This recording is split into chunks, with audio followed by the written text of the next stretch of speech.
ये बेटा एक तरह से रिकॉर्ड है कि बच्चे क्लास लगा रहे हैं, इसलिए बार बार में कैमरा ऑन करवाना पड़ता है आप लोगों का।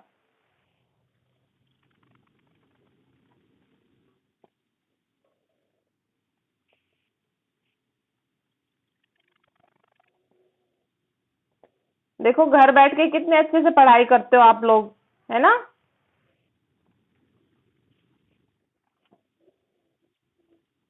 सुबह सुबह तैयार होने की भी जरूरत नहीं है, उठे और अपना क्लास लगाने लग गए, है ना। होना पड़ता है तैयार। अच्छा, उसके लिए तैयार हो जाते हो तुम लोग। मैडम को तो तैयार होना पड़ता है, तुम्हें तो मुझे नहीं लगता तैयार होते हो तुम। ओके। चलो अब ऑफ कर लो, क्लास स्टार्ट करेंगे। अपना माइक भी जब मैं बोलूं जब रिस्पॉन्स देना, ओके।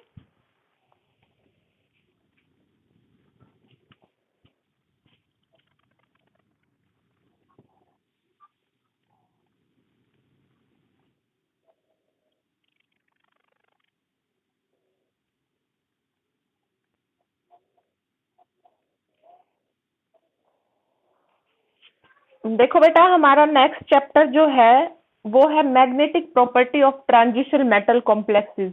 मेरी आवाज सुनाई दे रही है? एक बार रिस्पॉन्स दे दो आप लोग। ठीक है। Okay okay okay. ठीक ठीक है बेटा, अब अपना माइक ऑफ रखो। तो magnetic properties of transition metal complex में हम दो चीजें देखेंगे बेटा, कि मैग्नेटिक प्रॉपर्टी होती क्या है जो कि ट्रांजिशन मेटल कॉम्प्लेक्स के साथ एसोसिएटेड रहती हैं। तो मैग्नेटिक प्रॉपर्टी यदि तुम्हें पता हो तो हमने दो तरह का सुना हुआ है कि मैग्नेटिक प्रॉपर्टी, एक तो होती है डायामैग्नेटिक, दूसरी होती है पैरामैग्नेटिक। क्या हुआ? यस। हाँ, लेक्चर मैं रिकॉर्ड कर रही हूँ, मैं तुम्हें ना कॉलेज में जाके आज रिकॉर्डेड लेक्चर दे दूंगी, ठीक है। क्योंकि घर से बेटा नेटवर्क इशू रहता है तो वो हो नहीं पाते अपलोड, मैं आज कॉलेज में जाके अपलोड करूंगी, ठीक है। हाँ चलो। अब देखो, जो मैग्नेटिक प्रॉपर्टीज हैं वो हमारी, तुम्हें पहले से ही पता है, दो तरह की होती हैं। एक तो होती है डायमैग्नेटिक, पहले मेरी बात सुन लो, सुनने का है, इसमें ज्यादा थियोरेटिकली है। डायमैग्नेटिक होता है और दूसरा हमारा होता है पैरामैग्नेटिक। ये दो तरह के नेचर। क्या हुआ?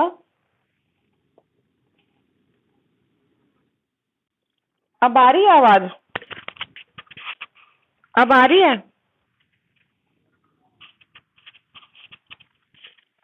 चलो, डायमैग्नेटिक और पैरामैग्नेटिक बिहेवियर होते हैं, जिससे कि हम ये बता सकते हैं कि सब्सटेंस की प्रॉपर्टी, मैग्नेटिक प्रॉपर्टी आपने मेनली दो ही पढ़ी है अभी तक, डायमैग्नेटिक पैरामैग्नेटिक, पर डिफरेंट डिफरेंट टाइप की होती है बेटा। फेरोमैग्नेटिक सब्सटेंस भी होते हैं, एंटी फेरोमैग्नेटिक सब्सटेंस भी होते हैं, पर मेनली हम यहाँ पे डायमैग्नेटिक और पैरामैग्नेटिक बिहेवियर या फिर सब्सटेंस या डायमैग्नेटिज्म या फिर पैरामैग्नेटिज्म होता क्या है, इन सब के बारे में स्टडी करेंगे, ठीक है। अब ट्रांजिशन मेटल कॉम्प्लेक्स की मैग्नेटिक प्रॉपर्टी क्यों होती है? तो देखो, जो ट्रांजिशन मेटल कॉम्प्लेक्स होते हैं, फॉर एग्जांपल हम 3D सीरीज ले ले। 3D सीरीज में आपका क्या होता है बेटा? 3D सीरीज में, जो 3D सीरीज होती है उसमें स्कैंडियम से लेके जिंक तक के आपके मेटल्स ले लो आप, ठीक है। 3D सीरीज में स्कैंडियम से लेकर आप जिंक तक की बात करो तो ये सारे, इनके पास डी ऑर्बिटल है, ठीक है। अब स्कैंडियम का 21 इलेक्ट्रॉनिक वो एटॉमिक नंबर है और जिंक का आपका 30 है। तो 21 से लेके जो 30 तक के आपके कॉम्प्लेक्स मेटल्स हैं, उनमें क्या है बेटा? डी ऑर्बिटल है। और जब आप इनकी कॉन्फ़िगरेशन देखोगे तो आपको क्या मिलेगा कि इनमें जो डी ऑर्बिटल होता है वो किसी में तो होता है बेटा पार्शियली फिल्ड, किसी में होता है फुल्ली फिल्ड, क्लियर है। और किसी में होते हैं डी ऑर्बिटल एम्प्टी भी मिल जाते हैं। पार्शियली फिल्ड का मतलब ये है कि कुछ में तो इलेक्ट्रॉन्स हैं और कुछ में आपके इलेक्ट्रॉन्स नहीं है, ठीक है। तो जब आपके पास फुल्ली फिल्ड है तो आपकी जो कॉन्फ़िगरेशंस रहती हैं वो कौन कौन सी होंगी? D5, ये तो हो गया आपका हाफ फील्ड कॉन्फ़िगरेशन बोलते हैं हम इसको, ठीक है। और एक होता है आपका D10, जो कि क्या होता है बेटा? Fully field. D10 आपका क्या होता है? फुल्ली फील्ड, ठीक है। तो इनकी जब हम अरेंजमेंट देखते हैं, तो जब हम D5 की देखेंगे तो देखो इस तरह से इलेक्ट्रॉन फिल होते हैं ऑर्बिटल्स में, 1 2 3 4 5। और यदि हम D10 का केस देखें तो उसमें ये क्या होते हैं? फुल्ली फिल्ड होते हैं, दो दो इलेक्ट्रॉन्स आ जाएंगे इनमें, ठीक है। ये है। तो जो ऊपर वाला केस है बेटा, जहां पे आपको अनपेयर्ड दिख रहे हैं, क्या दिख रहे हैं? अनपेयर्ड सिस्टम दिख रहा है, वहां पे जो नेचर रहता है वो होता है पैरामैग्नेटिक। क्या होता है? पैरामैग्नेटिक। और जहां पे आपको सभी इलेक्ट्रॉन्स क्या दिखे? फुल्ली फिल्ड दिखे, कोई अनपेयर्ड इलेक्ट्रॉन दिखे ही ना, तो वो आपका कैसा नेचर शो करेगा? डायामैग्नेटिक। तो यहाँ पे हम मैग्नेटिक प्रॉपर्टी को एसोसिएट करते हैं किसके साथ बेटा? ट्रांजिशन मेटल कॉम्प्लेक्स के साथ। क्यों? क्योंकि किसी के केस में तो पार्शियली फिल्ड डी ऑर्बिटल है, किसी के केस में क्या है बेटा? फुल्ली फिल्ड है, किसी में क्या है? दो है, किसी में तीन इलेक्ट्रॉन है। तो इसीलिए इनमें किसी में तो डायमैग्नेटिक नेचर शो होगा और किसी में क्या होगा? पैरामैग्नेटिक। डायमैग्नेटिक तो तुम्हें दिख ही रहा है, किसके केस में होगा बेटा? D10 के केस में होगा, जब इलेक्ट्रॉनिक कॉन्फ़िगरेशन आपकी क्या रहेगी? D10 होगी। तो ये आपका डायमैग्नेटिक नेचर का होगा। और बाकी जो आपकी कॉन्फ़िगरेशन रह गई D1 से लेके D8 तक, उनमें कैसा है? अनपेयर्ड इलेक्ट्रॉन आपको मिलेगा ही मिलेगा। क्लियर है सबको? बोलो, ये बात समझ में आई? तो D10 आपका डायमैग्नेटिक नेचर है, तो वो जो है मैग्नेटिक फील्ड के में को क्या कर देगा? रिपेल करेगा, क्योंकि उसके पास तो कोई अनपेड इलेक्ट्रॉन है ही नहीं। तो जब मैग्नेटिक फील्ड आप अप्लाई करोगे तो वो उसको क्या कर देगा? रिपेल कर देगा, ठीक है।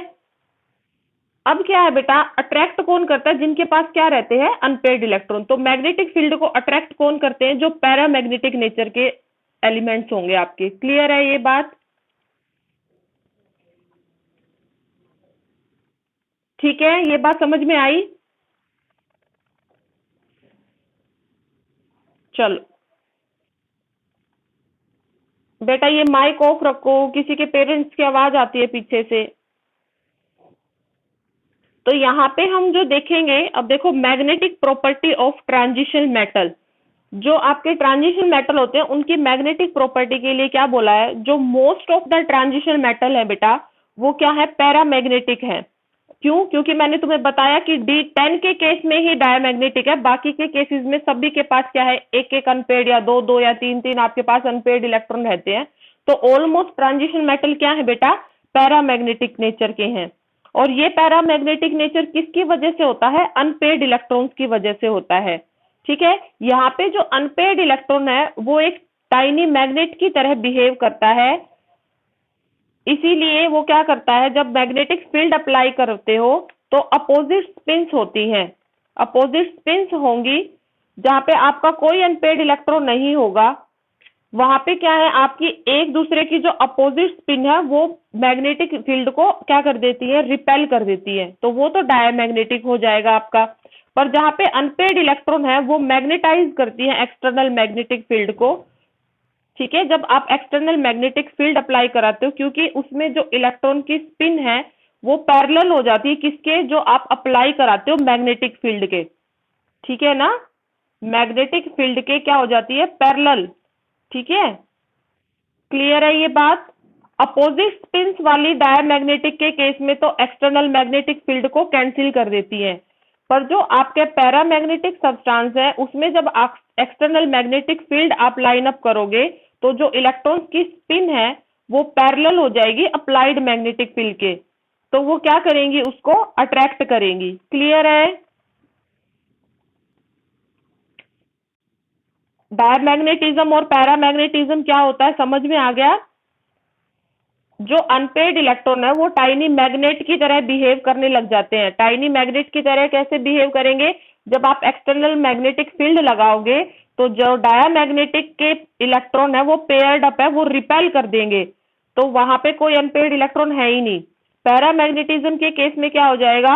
जब आप एक्सटर्नल मैग्नेटिक फील्ड लगाओगे तो वहां पे इलेक्ट्रॉन अनपेयर्ड है, वो क्या करेंगे? अपने को लाइन अप कर लेंगे एक्सटर्नल मैग्नेटिक फील्ड के साथ और पैरेलली अरेंज हो जाएंगे। पैरेलली अरेंज होंगे तो वहां पे आपका क्या करेगा? मैग्नेटिक फील्ड को वो सब्सटेंस अट्रैक्ट करेगा, उनको हम पैरामैग्नेटिज्म सब्सटेंस बोलते हैं। क्लियर है? ठीक है। तो बेटा ये यहाँ पे जो फर्स्ट पेज आपको स्क्रीन पे दिखाई दे रहा है ना, इसमें यही सब बताया हुआ है। जो दो टाइप का मैग्नेटिक बिहेवियर होता है सब्सटेंस का, डायमैग्नेटिज्म एंड पैरामैग्नेटिज्म। डायमैग्नेटिज्म वो सब्सटेंस होते हैं, देखो, the substance having paired electron are repelled by magnetic field.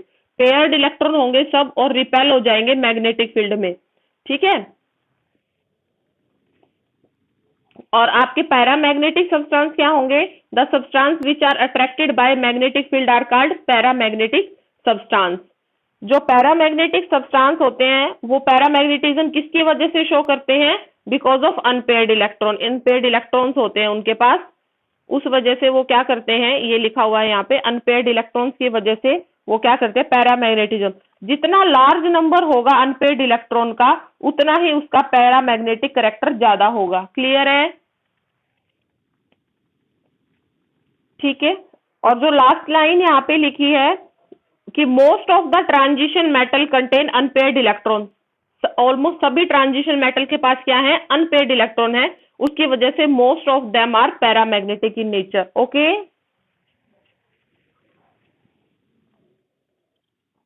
ठीक है। अब देखो ये ओरिजिन कैसे हुआ पैरामैग्नेटिक मूवमेंट का। नेक्स्ट जो टॉपिक है उसमें हम बताएंगे कि ओरिजिन कैसे हुआ पैरामैग्नेटिक मूवमेंट का।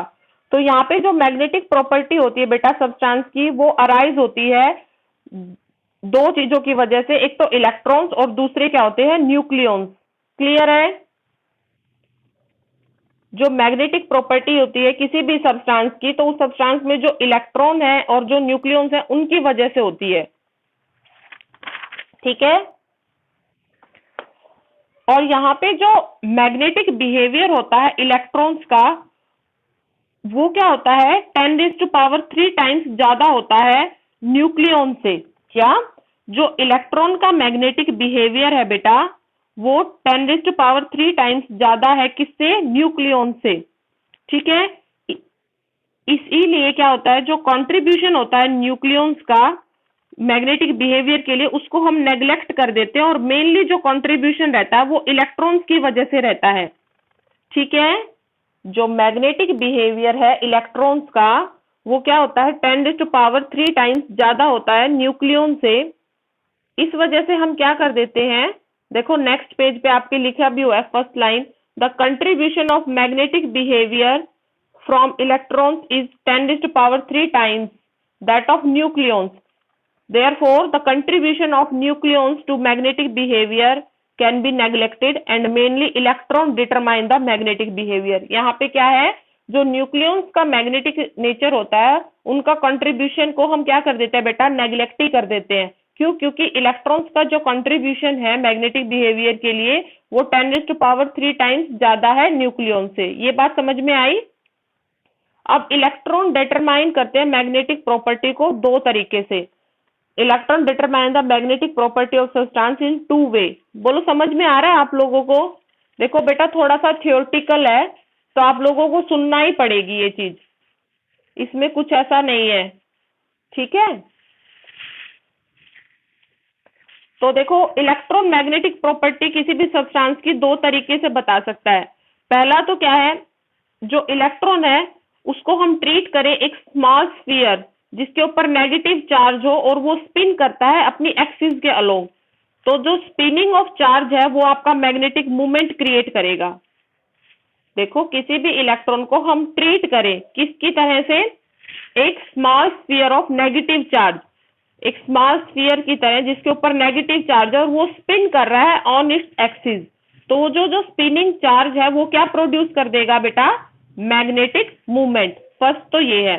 दूसरा क्या हो सकता है कि जो आपका इलेक्ट्रॉन है वो ट्रेवल करे एक close path around the nucleus. ये तो तुम्हें पता ही है, जो इलेक्ट्रॉन होते हैं वो क्या करते हैं, रिवॉल्व करते रहते हैं किसके चारों तरफ, न्यूक्लियस के। तो उसकी वजह से भी क्या आपका मैग्नेट मूवमेंट जो क्रिएट होगा उस हम क्या बोल सकते हैं, वो इलेक्ट्रिक करंट की तरह होगा, जो कि एक सर्कुलर लूप ऑफ वायर का एग्जांपल आप यहाँ पे कंसीडर कर सकते हो। इस तरह से क्या होता है, जो इलेक्ट्रॉन है वो ट्रेवल करता है एक सर्कुलर पाथ में around a nucleus, will also produce magnetic movement. Clear है ये दोनों बातें? मैग्नेटिक प्रॉपर्टी किसी भी सब्सटेंस की जब इलेक्ट्रॉन डिटरमाइन करेगा तो उसके दो तरीके हैं बेटा। पहला तो इलेक्ट्रॉन को एक small sphere of negative charge की तरह आप कंसीडर कर लो और वो स्पिन कर रहा है।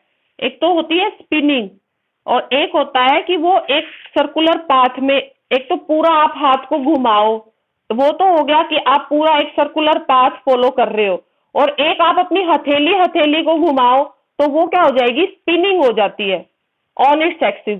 क्लियर है? स्पिनिंग में और सर्कुलर पाथ में क्या डिफरेंस है, ये बात एग्जांपल से समझ में आई?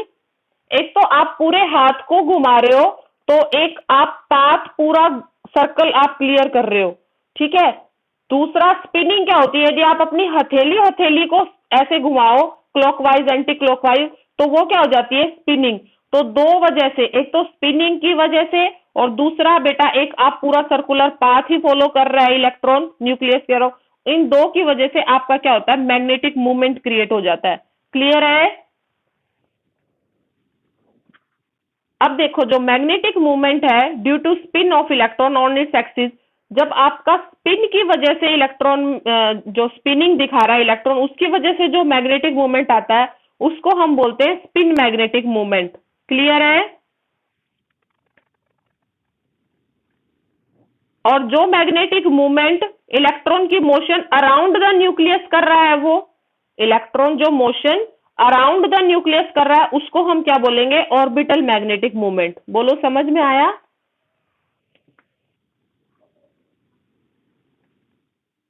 देखो, यहाँ पे आपका दो तो वे बताई हुई हैं, इन पॉइंट्स को पढ़ लेना आप लोग, ठीक है। नेक्स्ट लाइन जो आपका पैराग्राफ दिया हुआ है ये वाला, इसमें यही बताया हुआ है कि जो स्पिन ऑफ इलेक्ट्रॉन है अपने एक्सिस के अलोंग, उसको हम स्पिन मैग्नेटिक मूवमेंट बोलते हैं, और जो इलेक्ट्रॉन एक अपना न्यूक्लियस के चारों तरफ बोलता है उसको हम ऑर्बिटल मैग्नेटिक मूवमेंट बोलते हैं। क्लियर है सबको? ठीक है। बुक्स ओपन रखते हो क्या तुम लोग? ठीक है, ठीक है, फिर तो चाहे यहाँ स्क्रीन पे देख लो, वो भी आपको बुक की तरह ही है यहाँ पे, ठीक है। अब जो मैग्नेटिक मूवमेंट होता है किसी भी सब्सटेंस का, उसको हम जर्नली जिस यूनिट में एक्सप्रेस करते हैं उसको हम बोहर मैग्नेटॉन्स बोलते हैं। क्या बोलते हैं बेटा? बोहर मैग्नेटॉन्स। और उसको हम लिखते किस तरह से हैं, BM से डिनोट कर सकते हैं। क्लियर है? अब जो मैग्नेटिक मूवमेंट होता है किसी भी इलेक्ट्रॉन्स का, उसके ऊपर क्या होता है, इलेक्ट्रॉन्स के ऊपर खुद का चार्ज होता है और उसका क्या होता है, मास होता है। खुद का क्या होता है, चार्ज, जिसको हम E से रिप्रेजेंट करते हैं, और मास को हम किससे रिप्रेजेंट करते हैं बेटा, M से। तो यहाँ पे जो मैग्नेटिक मूवमेंट है उसको हम म्यू से डिनोट करेंगे, और हमारे पास एक टर्म निकल के आएगी, एक एक्सप्रेशन निकल के आएगा, जो कि क्या है, mu F is equal to EH divided by 4πmc। अब यहाँ पे कौन कौन सी टर्म किस चीज को डिनोट कर रही है? H जो है बेटा वो आपका प्लैंक कांस्टेंट है, जो C है आपका वो वेलोसिटी ऑफ लाइट है, और जो आपका यूनिट है, 1 यूनिट है मैग्नेटिक मूवमेंट की, उसको हम क्या बोलते हैं, बोहर मैग्नेटॉन्स बोलते हैं। तो ये जो म्यू एस है ये आपका मैग्नेटिक मूवमेंट ही है, तो इसको हम क्या बोल सकते हैं कि ये बोहर मैग्नेटॉन्स के भी इक्वल है, ठीक है, दोनों सेम ही टर्म है। तो आपका BM को, 1BM को भी हम किसके इक्वल मान सकते हैं, इसके equal, EH divided by 4πmc। Clear है सबको? बस आपको याद रखना है ये कि जो मैग्नेटिक मूवमेंट होता है म्यू, वो यदि आप उसकी यूनिट के अकॉर्डिंग लिखो तो आप 1 BM इक्वल होता है म्यू एस के। तो इनकी जो वैल्यू होंगी वो एक दूसरे के इक्वल होंगी, जो कि किसके इक्वल है, E H divided by 4 pi M C के। यहाँ पे ई चार्ज है, एम मास है इलेक्ट्रॉन का, एच क्या है, प्लैंक कांस्टेंट है, और सी आपका क्या है बेटा, वेलोसिटी ऑफ लाइट है। ठीक है, पीछे आपके पेरेंट्स बोलते रहते हैं आप। उसके बाद क्या है, अब स्पिन मैग्नेटिक मूवमेंट किसी भी सिंगल इलेक्ट्रॉन की यदि आपको निकालनी है तो उसका फॉर्मूला होता है बेटा mu S is equal to G under root S into S plus one. ठीक है, ये इक्वल होता है। अब यहाँ पे एस तो क्या है, स्पिन क्वांटम नंबर है। एस क्या है, स्पिन क्वांटम नंबर है। आपको पता है स्पिन के लिए आप प्लस हाफ और माइनस हाफ लेके चलते हो, पता है ना, क्वांटम नंबर में पढ़ा है। तो एक सिंगल इलेक्ट्रॉन के लिए स्पिन क्या रहती है, 1/2। जब आप सिंगल इलेक्ट्रॉन की बात कर रहे हो तो उसका स्पिन कितना रहता है, 1/2। ठीक है, जी जो है वो क्या है, यहाँ पे गायरोमैग्नेटिक रेशियो है। क्या है बेटा, गायरोमैग्नेटिक रेशियो है। इसको कॉमनली हम जी फैक्टर बोलते हैं। क्या बोलते हैं, जी फैक्टर। ये किसकी रेशियो होती है, magnetic movement to the angular momentum. बस आपको याद रखना है कि जी आपकी क्या है बेटा, एक गायरोमैग्नेटिक रेशियो है, और वो रेशियो होता है magnetic movement to the angular momentum के। ठीक है, जी फैक्टर भी बोलते हैं हम। जो इसकी वैल्यू होती है वो होती है 2 के इक्वल मानी जाती है।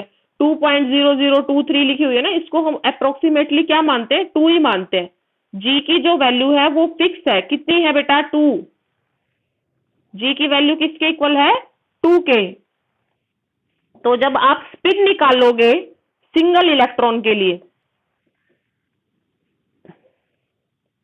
देखो यहां पे अब आपका लिखा हुआ है कि यदि आप क्या करो, सब्स्टिट्यूट कर दो वैल्यू स्पिन की हाफ के, तो वहां पे जी को हम क्या मान लेंगे, देखो ये जो लिखा हुआ है, substituting the value of S is equal to half. तो जी को हम क्या मानते हैं, 2 मानते हैं। तो जो स्पिन मैग्नेटिक मूवमेंट आएगा एक सिंगल इलेक्ट्रॉन के लिए, वो कितना आ जाएगा, 1.732 आ जाएगा ना बेटा। कैलकुलेट करोगे तो आप देखो नीचे कैलकुलेट करके बताया भी हुआ है। 2 तो यहाँ पे जो बाहर है अंडर रूट से, वो किसकी वैल्यू है, गायरोमैग्नेटिक रेशियो है। फिर आपने एक सिंगल इलेक्ट्रॉन के लिए एस की वैल्यू कितनी रहती है, half. Half into half plus 1, तो यहाँ पे अंडर रूट 3 आ गया। अंडर रूट 3 की वैल्यू कितनी होती है, 1.732 बोहर मैग्नेटॉन्स। BM ये यूनिट है इसकी, याद रखना, ये आपको सबके पीछे लगानी है। क्लियर है। अब देखो कुछ एटम्स या फिर कुछ आयंस के एग्जांपल दिए हुए हैं जिनके पास क्या होता है, सिंगल इलेक्ट्रॉन होता है। तो उनके लिए जब आप स्पिन मैग्नेटिक मूवमेंट निकालते हो तो उसकी वैल्यू आपके लिए सबके लिए क्या आएगी, 1.732 आएगी। तो यहाँ पे देखो ये एग्जांपल्स दो जो दिए हुए हैं जिनके पास एक एक इलेक्ट्रॉन है, हाइड्रोजन और Cu2 पॉजिटिव, इनके लिए जो Bohr magnet spin magnetic movement की जो वैल्यू आती है वो कितनी आती है, 1.732। तो आपको ये बात ध्यान रखनी है, जहां पे आपका एक अनपेयर्ड इलेक्ट्रॉन रहेगा, चाहे वो कोई भी एटम हो या फिर कोई भी आयनिक फॉर्म में हो या फिर कोई आयन हो, तो वहां पे यदि एक अनपेयर्ड इलेक्ट्रॉन है तो उसके लिए जो स्पिन मैग्नेटिक मूवमेंट की जो वैल्यू आती है वो आप इस फॉर्मूले से निकालोगे, mu S is equal to G under root S S plus 1। ठीक है, क्लियर हुआ सबको। अब नीचे भी इसी तरह से आपका टाइटेनियम इन +3 ऑक्सीडेशन स्टेट, +3 ऑक्सीडेशन स्टेट में टाइटेनियम जो है उसके पास एक अनपेयर्ड इलेक्ट्रॉन रह जाता है। ठीक है, एक अनपेयर्ड इलेक्ट्रॉन है तो उसके लिए स्पिन आपकी कितनी आ जाएगी, हाफ। पर क्रोमियम इन +3 ऑक्सीडेशन स्टेट में है तो उसके पास कितने अनपेयर्ड इलेक्ट्रॉन है बेटा, 4। तो 4 को आप मल्टीप्लाई कर दोगे किससे, 1/2 से। तो इसके लिए अनपेयर्ड इलेक्ट्रॉन कितने रह गए, एस की वैल्यू कितनी आ गई, 2। कितनी आएगी, 2। इसी तरह से Mn2 पॉजिटिव के पास कितने हैं, 5 अनपेयर्ड इलेक्ट्रॉन है। 5 है तो कितनी वैल्यू आ जाएगी, 5/2। क्लियर है। एस की वैल्यू आपको किस तरह से निकालनी है, सबको क्लियर हो गई ये बात। अब देखो नेक्स्ट पेज पे आप लोगों को समझ में आ ही जाएगा ये कॉन्सेप्ट सारा। ये देखो बेटा, जी की वैल्यू तो आपको सबको क्या लेनी है, 2 ही लेनी है। क्या लेनी है, 2 ही लेनी है। तो आप लोग एक बार जो ऊपर लिखा हुआ है ना, mu S is equal to 4SS+1, इसको इस तरह से भी लिख सकते हो आप। क्लियर है? 2 को बाहर ना लिख के अंडर रूट के अंदर ले आएंगे तो कैसे लिख सकते हैं इसको, 4SS+1, और इसका पूरे का क्या हो जाएगा, अंडर रूट। ये जो लिखा हुआ है, समझ में आया? ये लिखा हुआ है, ठीक है। अब देखो फर्स्ट केस, देखो फर्स्ट जो एग्जांपल है जहां पे आपका एक अनपेयर्ड इलेक्ट्रॉन है, तो वहां पे एस की वैल्यू हाफ है, तो हमने कैलकुलेट किया तो अंडर रूट 3 के इक्वल आया, जो कि किसके, अंडर रूट 3 की वैल्यू क्या होती है, 1.732 बोहर मैग्नेटॉन्स। अब आपके पास यदि दो अनपेयर्ड इलेक्ट्रॉन है, दो अनपेयर्ड इलेक्ट्रॉन है, तो उनके लिए स्पिन की वैल्यू, एक के लिए हाफ, दूसरे के लिए हाफ, तो उनके लिए 1 आ जाएगी। 1 आएगी, आप इस फॉर्मूले में पुट करके देख लो, तो उसके लिए आपकी जो वैल्यू आएगी वो कितनी आ जाएगी बेटा, 2.828 बोहर मैग्नेटॉन्स। क्लियर है सबको? क्लियर है? अब 3 है, 3 है तो आपकी कितनी एस की वैल्यू आ जाएगी, 3/2 आ जाएगी। आप फॉर्मूले में इसमें पुट करोगे ऊपर वाले में, तो आपके पास कितनी वैल्यू आ जाएगी, 3.87 बोहर मैग्नेटॉन्स। बोलो समझ में आया? एस की वैल्यू आपको कैसे डिटरमाइन करनी है, ये आप लोगों को देखो इस चार्ट में क्लियरली बताया हुआ है। एस की वैल्यू के लिए ही है ये वाला जो चार्ट है वो spin only magnetic moment for various having unpaired electrons. अब 1 है तो उसके लिए हाफ, 2 है तो 1, 3 है तो 3/2, 4 है तो 2, 5 है तो 5/2, 6 है तो 3, और 7 है तो 7/2। और उसके लिए कितनी वैल्यू आ जाएंगी, spin only movement magnetic movement की ये वैल्यूज आ जाएंगी। क्लियर है सबको? इसके लिए जो फॉर्मूला है आपका वो क्या है आपका, mu S is equal to under root 4SS+1, या तो ये ले लो या फिर क्या ले लो, जो पहले लिया था हमने, जी को बाहर रखो, अंडर रूट SS+1, इससे निकाल लो, दोनों से ही आपकी वैल्यूज निकल आएंगी। क्लियर है? ठीक है बेटा। अब देखो नेक्स्ट जो है हमारा, अब हमने स्पिन मैग्नेटिक मूवमेंट निकाल लिया जो हमने पीछे पढ़ा उसके अकॉर्डिंग, पर स्पिन मैग्नेटिक मूवमेंट को हम एक दूसरे उससे भी फॉर्मूले से भी निकाल सकते हैं। उसमें आपका क्या रहता है, जो म्यू एस है, प्लीज बेटा अपना माइक ऑफ रखो, पीछे आवाज आ रही है। Mu S is equal to under root N n+2 Bohr magnetons. इस फॉर्मूले से भी आप निकाल सकते हो। वहां पे जो एस था वो स्पिन की वैल्यू निकाल रहे थे आप, ये जो वैल्यूज निकली थी स्पिन की वैल्यू। अब यहाँ पे एन क्या है बेटा, एन किसको बता रहे हैं, नंबर ऑफ अनपेयर्ड इलेक्ट्रॉन्स को। किसको बता रहे हैं, नंबर ऑफ अनपेयर्ड इलेक्ट्रॉन्स। तो आपको कोई भी एटम दिया हुआ हो या कोई भी आयन दिया हो, उसमें जितने नंबर ऑफ अनपेयर्ड इलेक्ट्रॉन है उसकी जगह आप एन की जगह उसकी वैल्यू पुट कर दोगे। 2 है तो आपके 2 रख दोगे, 3 है तो 3 रख दोगे एन की जगह। तो इस तरह से आप अनपेयर्ड इलेक्ट्रॉन की हेल्प से भी क्या निकाल सकते हो, स्पिन मैग्नेटिक मूवमेंट निकाल सकते हो। उसके लिए फॉर्मूला क्या है, under root n+2 Bohr magneton. बताओ समझ में आया? अब देखो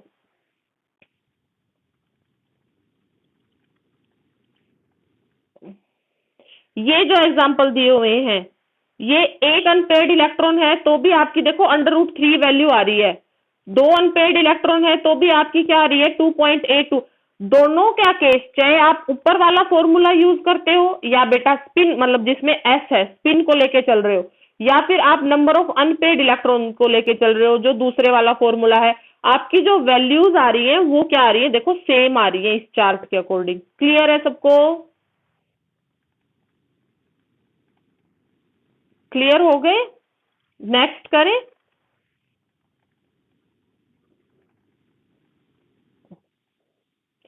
आगे फिर तुम्हें कल करवाऊंगी मैं, ठीक है। हाँ 11 बज गए बेटा, कॉलेज भी जाना है, ठीक है ना। आप लोगों को भी जाना है, मुझे भी जाना है, ओके। तो हम कल करते हैं बाकी, ओके। इसको पढ़ लेना अच्छे से। Okay, have a nice day. Okay बेटा।